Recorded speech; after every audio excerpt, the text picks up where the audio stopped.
Hi guys, welcome back. It's Lisa. Today I've got another fun and super simple Dollar Tree DIY for us. We're going to be making a Glam Easter wreath. And so what you'll need is one of these wreath frames. And this is a grapevine frame from Dollar Tree. And I've got some silver craft paint here that I'm going to be using to paint these little eggs that I picked up at Walmart. And then I've got two different kinds of silver ribbon here. I got them both from Michael's. I've got some floral wire that I picked up at Dollar Tree. You'll need just some little wire snips. I've got a paintbrush here. I've got two different kinds of glitter, which I may or may not be using. I've got some hot glue,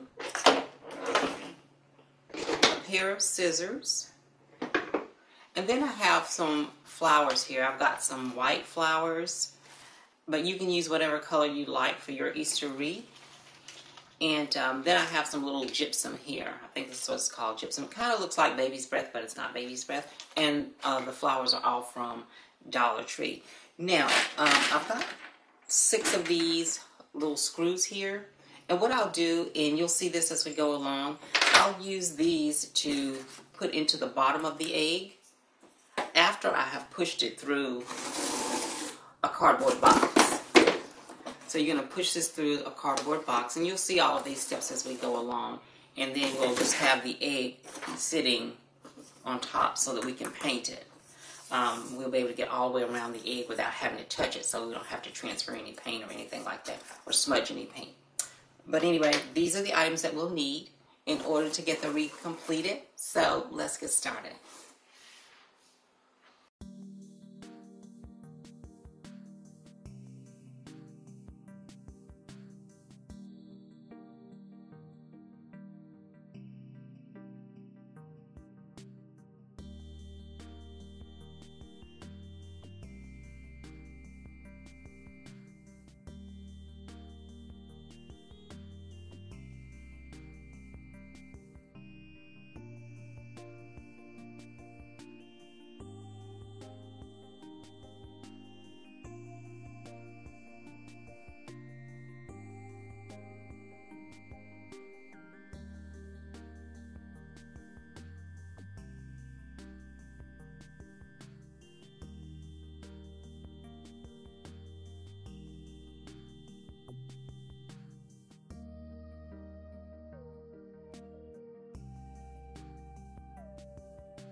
Okay, well there you have it guys. Another simple and beautiful glam DIY. I hope you'll give this easy DIY a try. If you like these kinds of DIYs, please be sure to share this video with your friends. And also, if you're new to the channel, please subscribe and hit the notifications bell so that you don't miss any of the future uploads. And I will see you all in the next video. Bye-bye.